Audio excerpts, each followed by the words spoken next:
Success Secrets Exposed, where we have intimate conversations with today's thought leaders, change makers, and disruptors to bring you tools, strategy, and insights on personal growth and business challenges and business growth, revealing the humanness of both success and challenge.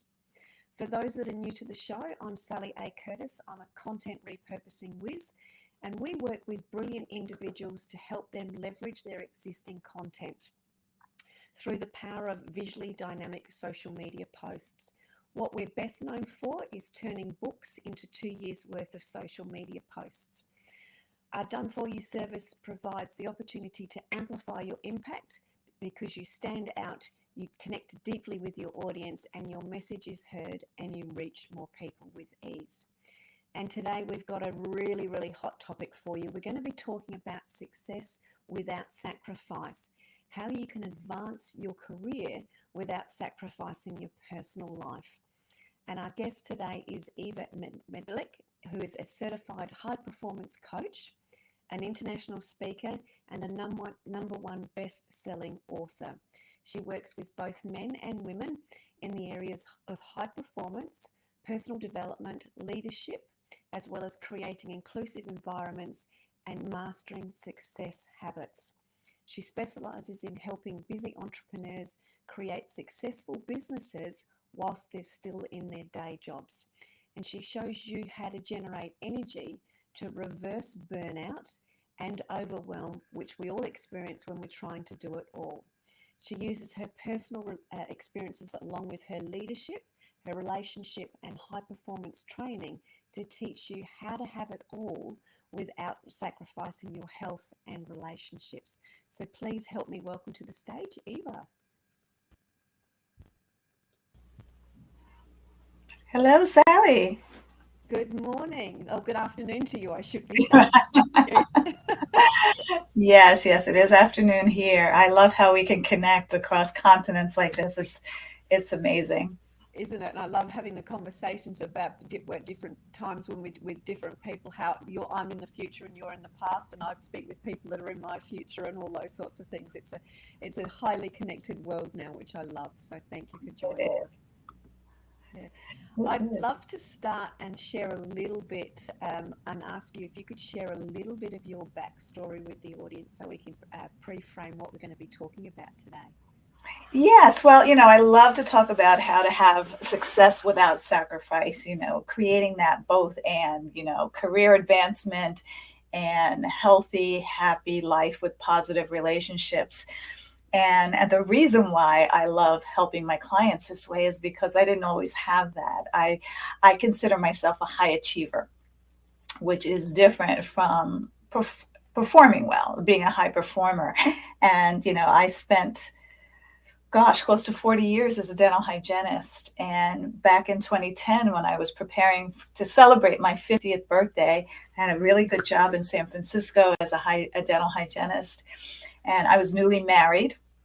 And like I said, preparing to celebrate my 50th birthday when my boss called me into her office to tell me that I was being downsized to part-time and my salary reduced. And it really knocked me for a loop. But, sometimes the universe gives you a reason and the opportunity to dream bigger. But most of us get so comfortable being miserable that we put our dreams off, right? Because we think, well, now is not the right time. I can't afford it now. I can't do it now. And so I use the opportunity of that experience of going for interviews at the age of 50, which was quite humiliating, to become an entrepreneur and to start my own side hustle or side business, if you will. And I built a real estate investment company. I decided that was the route for me. And as I was working as a dental hygienist, I found a supplemental job. So I was working full-time as a hygienist. I was building this successful business on the side. But I was also, like most busy people, doing all the cooking, all the shopping, all the laundry, right? All of it. I don't know if back in like the late 1970s or early 80s or something like that, there was this commercial for a perfume that depicted the ultimate successful woman. And she came out in three different outfits. One was like a business suit, and then she was a housewife with a frying pan. And then she had this sexy ball gown, and she's singing, I can bring home the bacon, fry it up in a pan, and never, never, never let you forget you're a man, because I'm a woman. And that tagline, right? Anjali, the 8-hour perfume for the 24-hour woman. So I thought I was that woman, right? I can do it all. But what happened was my health was affected, my well-being, I had migraines, neck, shoulder pain, my well-being. I was always busy and complaining about being busy and cranky. And then my relationship with my husband was affected because I was trying to do it all, to have it all. And, but like most busy people, right, I thought we had time, with the relationship, right? Well, as soon as the business gets to a certain level, as soon as we make a certain amount of money, as soon as we own a certain number of properties, then we'll have time to spend together and work on our relationship. And, I'm sure a lot of people have as soon as disease, right? Right? Yes, a little Well, bit guilty at times, more a than little bit, sometimes more right? than others. Yeah. Well, as soon as came for me when I realized that my relationship was in danger of divorce due to betrayal. And I realized I could lose everything I was working so hard for. Because, how many times have we said we're working this hard for our spouse, for our children, for our families? And yet we're spending very little time with the people we're claiming we're working so hard for. And so that was the wake up call for me, because I realized I had to own the responsibility for the breakdown in my marriage. It took two of us. And it was in that moment that I realized that, I was prioritizing my job and success in business and putting my health and my relationships on the back burner. And I didn't want to lose everything I was working so hard for. And that's when we had to get help, hire coaches and therapists to help us learn how to be better versions of ourselves. And I had to learn how to move from underperforming in my life as a high achiever to high performance living.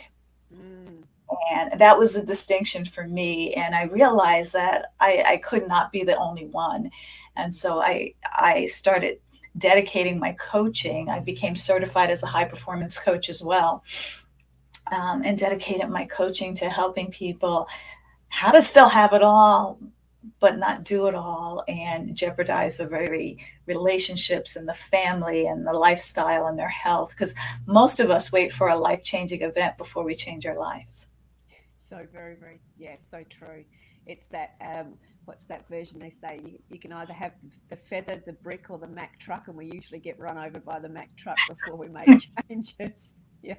Mhm. Yeah. Yeah. And so it's usually health or Mm, relationships or finances. For me, it started with finances, and then it was, migrated to the relationship. And I'm like, we're working this hard to build a lifestyle for ourselves, and there's no guarantee we're going to have that life with each other. And mm, I just mm, immediately thought, like, wow, what's the point mm. if I'm not enjoying it?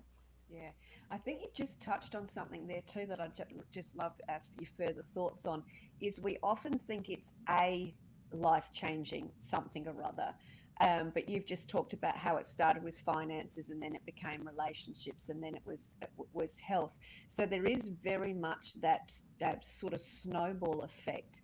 But for me, that was just an aha moment, even just for me, because I realized that that was a similar journey that I had been on as well. But we all still, when we retrospectively think back, we think it was only one, but it's a starting point and with giving us the opportunity to catch it early. Is that something that you see fairly frequently as well?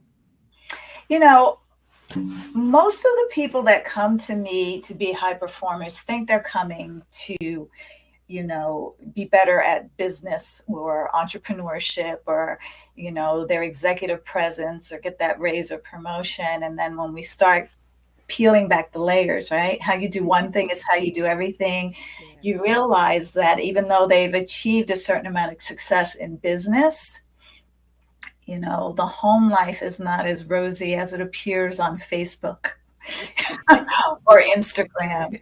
Yeah. They Inc. I think it was what is it? The Inc. magazine did a story once about how the happiest posts on social media are usually the most depressed people, or people who end up doing self-harm or dying by suicide and things like that. And you know I, I told my husband, and we committed to this, like, I don't want a fake book life. I want a real life. It's really important to me that the life we have at home is closer than whatever other people see Yeah. outside, and not the other way around. And I can't tell you how many people I've talked to that are bickering with their spouses all the time, or spouses are complaining that they work too much, that they don't spend enough time with the family. And the rationale is, but I'm doing it all for you.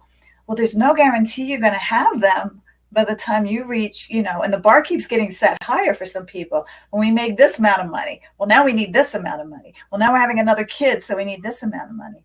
Yeah. And it's the relationships behind the scenes that are in breakdown for most people. Yeah. And isn't that usually the greatest source where we get our greatest joy and our inspiration from, to do different things and be better people? And it's that dichotomy of the wanting more to support them, but yeah. Yeah. And they're getting what's left over of us, right? All of our energy is Right. spent, at work, in the job, building a business, whatever it is you're doing. And I Yeah. always liken it to French fries, right? You get French fries and they're hot and crispy and lovely. And then at the bottom, there's always those little burnt pieces.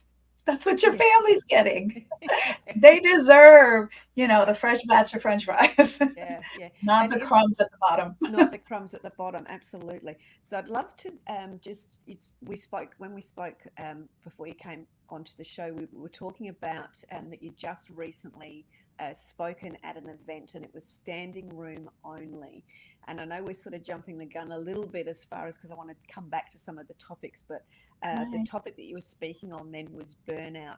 So clearly, there's lots of people in need, different levels of need, that are experiencing something that's making them really uncomfortable, especially if you're speaking to events and having standing room only. So, can you share a little bit of the insights of what you got from that experience when you were speaking to standing room only around burnout? It was interesting because I was speaking at the Employee Research Group conference in New York City. I live in California, by the way, so I flew out for this event. And the name of my talk, I think they picked the title, it was Burnout CPR, because I have this kind of CPR formula to jumpstart high performance. And it was strategies for restoring well-being. Now, as a lot of these conferences, there are different breakout rooms that you could go to depending upon the topic. And I was surprised. I had two rooms, and it was standing room only. And when I asked people in the beginning, like, why did you pick this particular one? There were a lot of people who were already burnt out. There were a lot of people who could see they were on the path to burning out, and they wanted to know how to avoid that.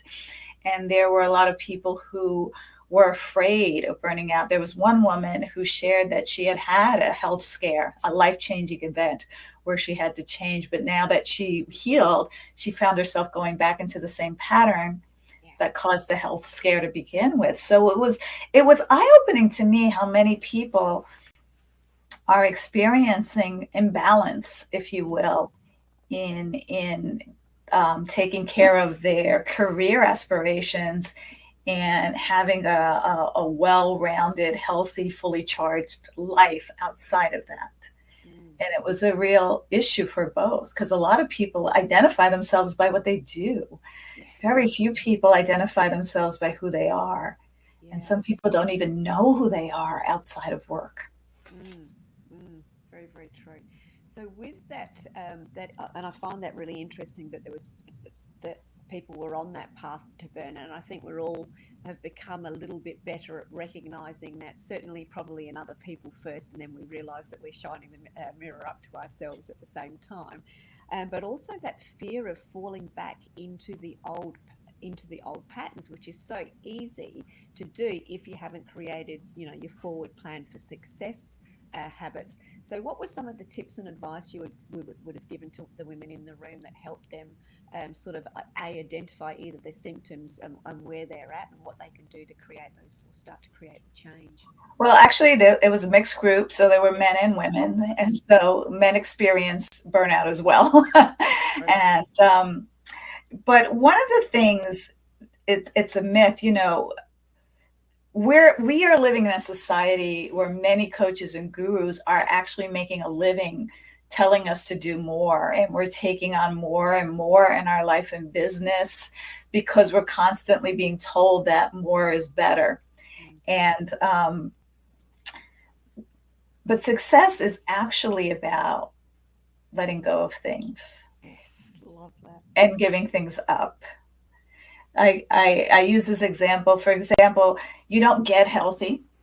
You have to give up what's keeping you from getting healthy or making you unhealthy, unless you have a life-threatening illness or something like that, or an autoimmune disease. You don't get happy. You have to give up what's making you unhappy. And most people are thinking, okay, what more do I need to do? Because if you look at, if you were to open your calendars right now to anybody who's watching this live, my guess is that it's filled with more, right? More classes, more courses, more webinars, more trainings that you think you need to be more successful in your life and business, but actually leaving you exhausted and overwhelmed and frustrated. And it's probably the reason why you don't have much time left over for anything else and to take care of yourself. So one of the things that it's an exercise that I have people do in my workshops is to take out 3 blank sheets of paper. And on the first sheet of paper, write down how your life is now, right? Kind of the state of the union, how it is in your personal life, your work life, your health, your relationships, your mental energy, your physical energy, all of that. And then take out a next blank sheet of paper and write down how you want it to be. Like, what is the dream life? How do you want your relationships to be? How do you want your energy to be, your health to be, your sleep to be? All of those things. What is that raise or promotion that you want at the job? Or do you want to start a business? Kind of what's your perfect average day? Yeah, perfect. And then on the third sheet of paper, this third blank sheet of paper, what do you have to give up Yes. to get from sheet number 1 to sheet number 2?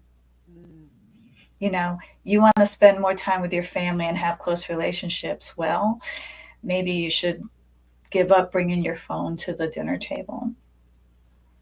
Maybe you should, shut down your laptop and your computer at a certain time so you can have dinner with your family. You want to get more rest and sleep.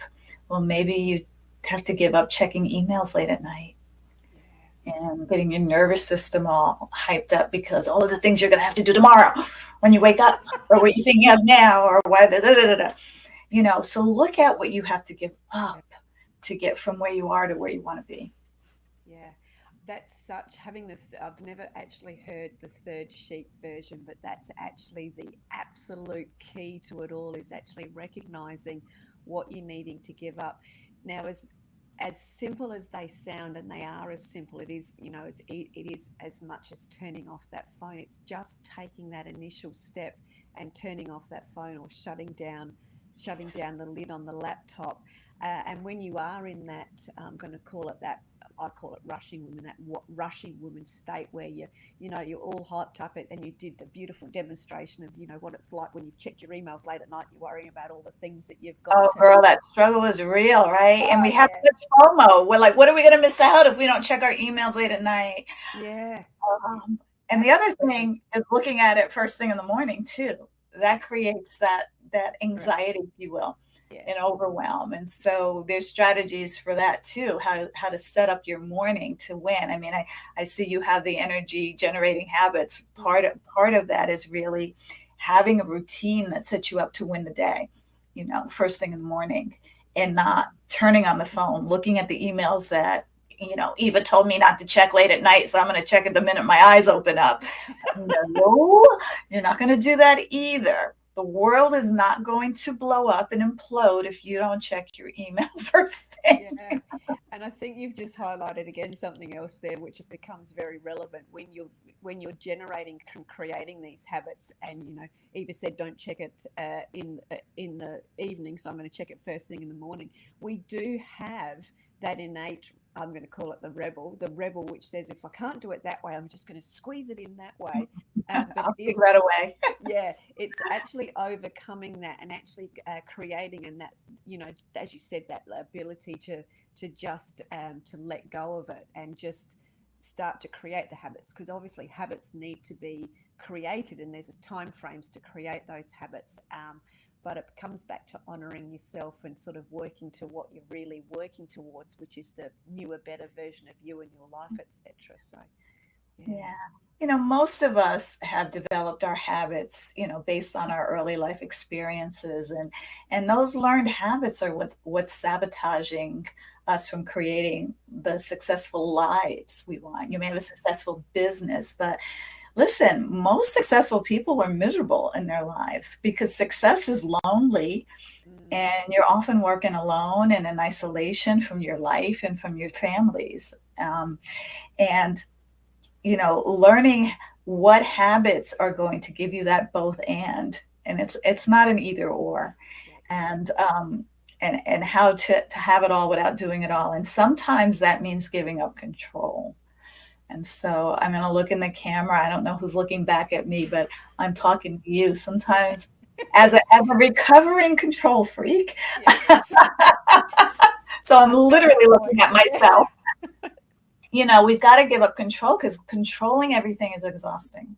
Yeah. I'll share something I had to do when my husband and I were in that horrible breakdown in our relationship, and we were fighting for a relationship that we both desired and deserved, and we were fighting to become better people for each other. One of the things, like I shared, I was doing all the cooking, the shopping, the laundry, all of it. And no matter how many pictures I took of what to get at the grocery store for my husband, somehow it never quite worked out, and it would give me agita. So I'd have to let go of that control. The other thing I let go of was cooking dinner every night.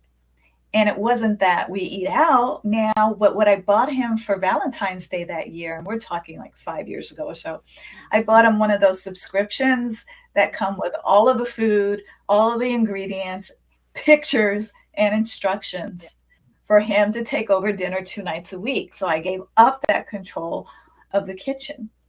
And it was hard, Sally. It was hard because I love to cook. I love to make sure my family is getting healthy meals. I like to control the ingredients because nobody's going to do it as well as I do, right? Wrong. And I just had to, when I tell you the amount of energy that I was able to generate just by giving up trying to control everything and control the outcome of everything, was incredibly difficult but freeing. I'm gonna. I want to dig into clarity and priorities and responsibilities as part of the conversation we're going to continue having. But there was one that's really jumped out for me, and that was, how do we go about best communicating our boundaries? Because obviously part of us, and particularly from a couple perspective, as you've expressed, but in general, part of, in my own experience, part of when I've got overwhelmed or feel like I'm doing too much and I am taking on too much is because I've let my boundaries go, because I haven't communicated them well. And I think that's that yes, we get told to set boundaries, but I don't think there's a great conversation around, how do we go about communicating the boundaries so we honor ourselves and the individual we're setting them with. Yeah, because everybody should know what our boundaries are. Set them and they're in our heads. Like, can't you tell? Mind read, please. Mind read. Yeah. I'm going to give you a really good example. You know, when I was first coaching, I coach people in real estate investing because we had created incredible success in that area, and the company asked me to come on as a coach and a mentor. So in my office here were all of our real estate files, and but I was also doing coaching, and when I do coaching, I close the door because it's a private conversation, or when I'm doing, a live stream, I close the door. So a closed door to me, anybody should know you don't come in, right? You don't come into a closed door.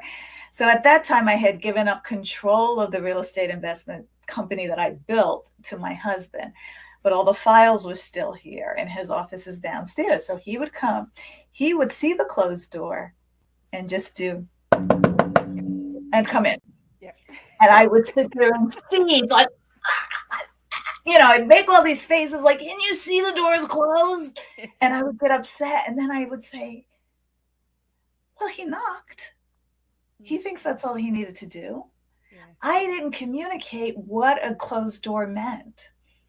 And so I had the forethought to, like, all right, Eva, pull yourself together. You've got to communicate what this boundary means and be clear in your communication. So I said, hun, here's the deal. When the door is closed, it usually means I'm in a private conversation with a client, or I'm recording or filming something.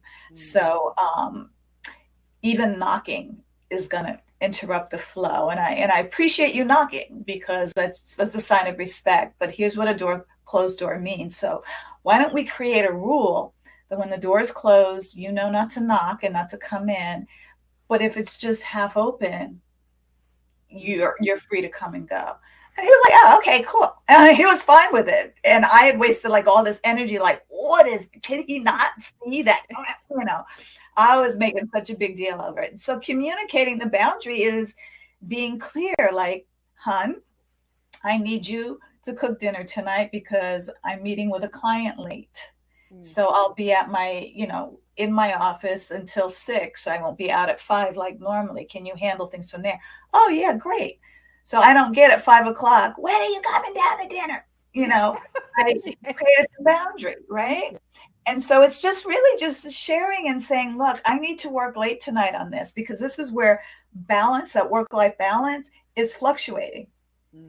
I usually have a hard stop, computer goes down, and I'm with my family for dinner. But there are going to be days where I'm not. And so I just have to communicate it. This is what's happening on Tuesday. I won't be at my regular time. And, does he always remember? No. But sometimes I'll remind him, remember, I'm not going to be able to cook tonight because of da-da-da-da-da. So it's on you. And it's always cool, because I know in my relationship, in a heterosexual relationship that I'm in, one of the things I learned about men is they really appreciate being told things specifically and having clear direction and not being made to try to figure us out or guess. Yes. Appreciate that. You were reminding me of my son's now 19, but Rory, when he was little, I used to have to give him a 5-minute warning when we were changing tactic or when we were going to be doing something or anything like that. He didn't like the spontaneity of, we're going to be doing this now. It would be because he'd be, I'm in the middle of something. So I'd always have to give him a 5-minute warning. And I remember too, if I put anything on the door, like do not come in, do not come in, there would need to be having had a conversation before and an explanation of, do not come in, I'm on the radio show or podcast. Because if it was just do not come in and I hadn't explained the do not come in, he'd want to know what the do not come in means. Yeah. And he'd ask what me are you doing behind closed doors? What's going on, Mom? Can I come and play? Yeah. And I mean, it's listen, when we communicate our boundaries clearly, more people show up to support us and help us hold those boundaries and protect those boundaries. And it's quite remarkable. Like, even when my daughters were little, I would get these massive migraines, and I would say, Mommy needs to lay down. She needs peace and quiet just for an hour after I've taken my meds. And, bless their little hearts, I would hear, be quiet, Mommy's got a headache. in their way protecting my boundary. Yeah. But in, a loud Kiddington type of way, I like to call it. Then I would think, oh my God, how sweet. And oh my God, can they shout any louder for each other to be quiet? And so you're going to find, we're so afraid that when we set boundaries, that people are going to think we're being selfish, or people are going to think we're going to have this fear of rejection or abandonment, or they may not ask us again, or they might not understand, or they're going to get upset, or what are they going to think about me if I'm not available to everybody 24 hours a day. And if you test it out, you're going to find it's simply not true. Like, you know what? I would really love to help you out, but I have so much on my plate right now that I know if I take another thing, it's going to wreck my health and my relationship. But I can do it next month at this time. Would that work? Or, have you asked so-and-so if they're available for you? And it's not saying, people say no is a complete sentence. Yes, it is. But nobody feels comfortable just saying, can you do that? No. Yeah. Like, oh my God, thank you for asking me. And I would love to be able to support you. However, and, I don't have the bandwidth. This is, I've got some other priorities that are pressing right now. So I don't really have space. And they're like, okay, cool. Please reach out to me if the opportunity comes up again. Yeah. It's okay. Yeah, absolutely. And I really noticed the energy in that, even from your own energy, let alone the exchange of that energy, is when you say no, and it's that, you've got that closed posture and it feels very uncomfortable. But when you're speaking conversationally about the boundaries and your own personal priorities, which is sort of can be perceived as, or could be perceived as, selfish, but it's really actually being selfless because you're looking after yourself first, it actually has much more flow with it. It's actually got a much more aligned energy, and it feels more inclusive in that approach there as well. So that sort of really comes into being clear about what it is that you're wanting to do to honor you first, I would imagine. Yeah, well, that's why it's clarity, priorities, and then the responsibility for creating and setting boundaries. That's where the CPR comes in, because your performance and your success come down to that ability to be clear, prioritize, and own the responsibility for protecting your vision, your goals, your values. And you're going to find you're going to get a lot more respect. Busy in this day and age is such a badge of honor. How many times have you asked somebody, hey, how are you? Good, but really busy. Like, okay, you want a cookie? Like, I'm not impressed. I'm really not impressed. Like, tell me you're enjoying life and things are going great, but this really busy just sounds heavy, and you're holding up the world on the earth on its axis single-handedly. And thank God for you. Otherwise, we'd all collapse. Like, no, like, come on. It's much more impressive to share that, what, life is really good. I'm feeling good. I'm healthy. I'm energetic. Work is going well. The kids are doing well in school. We're planning this, like, come on, but this, really busy, doing so much. That don't impress me much. So where should people start? I know we've got your energy generating success habits link going across, which is obviously what everybody is looking for, is to have more energy so they feel better. So that's possibly the starting point. From there, how do people actually get off this roller coaster or the merry-go-round of being busy and then feeling overwhelmed and sort of spinning off into burnout? Where do they start to sort of change that for themselves?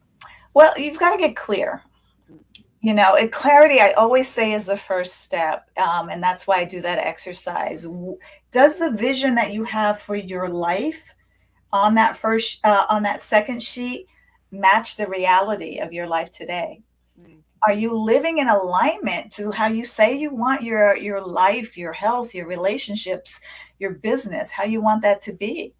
Are you living in alignment to that? What is that clearly for you? And then when you are like, okay, this is what I want, all right, you establish clear priorities, because actually when you don't have clear priorities, Studies actually show that you're actually 30 times more likely to miss out on success.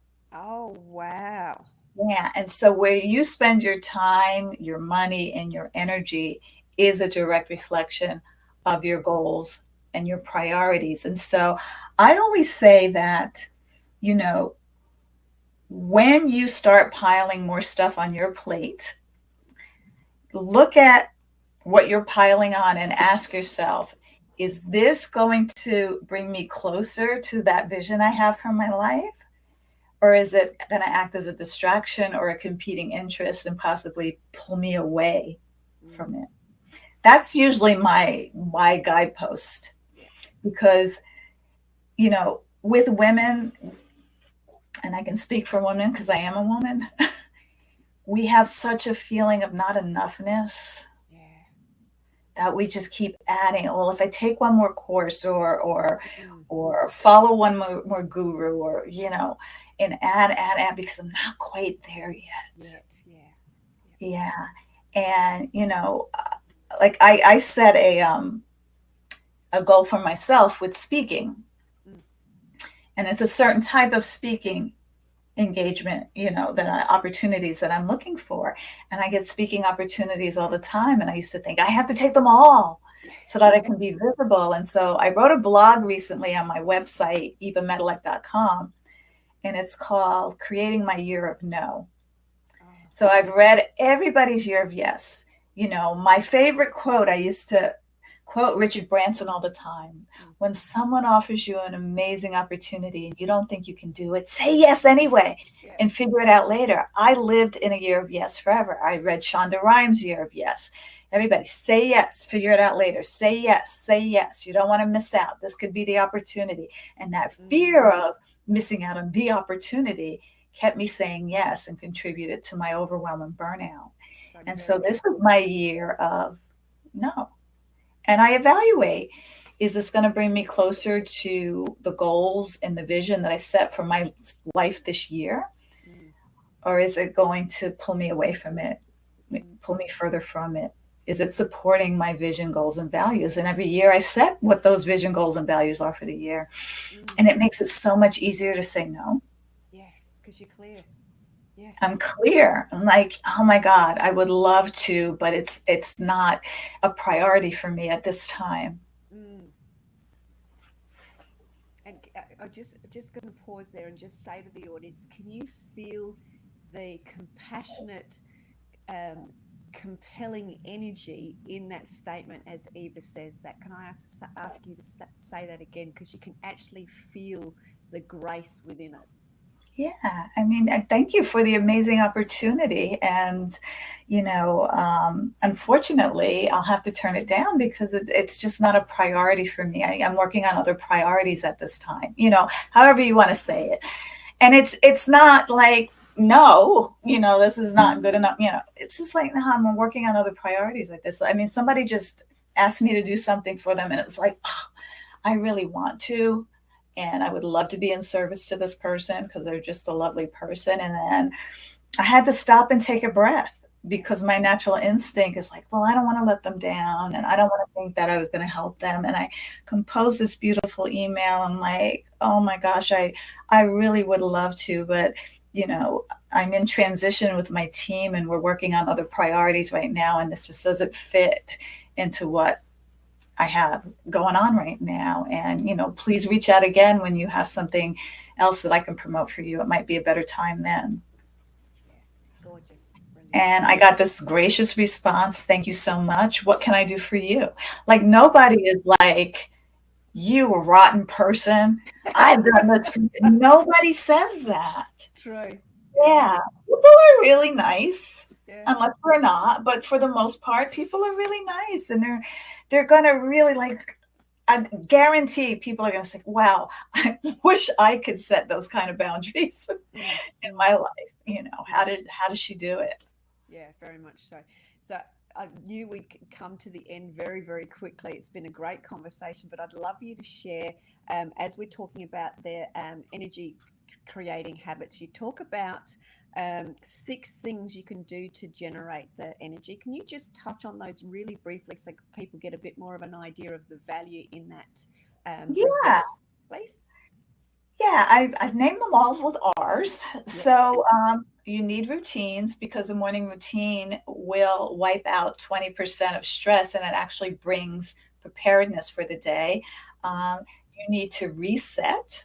And we talk about specific resets, if you will, because when you reset, everything shifts. And so it's also kind of recharging, I call it. It's not recharging, transitions, if you will. Most people go from one task to the other. Yeah. And I'm reading a book now called Managing Transitions, and it's actually on a higher level. But when you're transitioning from your podcast to go spend time with your husband and family, do you just jump up and go out, or is there something ceremoniously that you can do to create an ending and set yourself up for a new beginning? Because now you're in this new relationship that sets up energy for you to be fully present in those relationships. And most people are still bringing the energy from like, oh, that was the worst podcast guest ever. Let me go have dinner with my husband now. Like, no. Yeah. Yeah. So there's that. There's recharging. So when you talk about eating, I always use a NASCAR race, right? They take these pit stops. They fill up the gas tank before they're out of gas, right? Mm. But Before what they're do out we of gas. do to our own bodies? We eat when we're hungry. We're out of gas. Now we're hangry.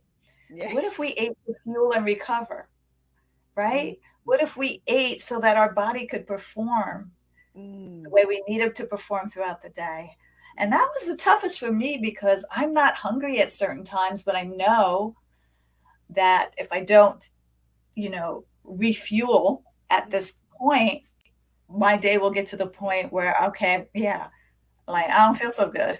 And, Oops, yeah. my clients deserve the best of me, right? Yeah. There's reactivation, there's rest, and there's recovery. So those are the 6 that we go into detail. Yeah, beautiful.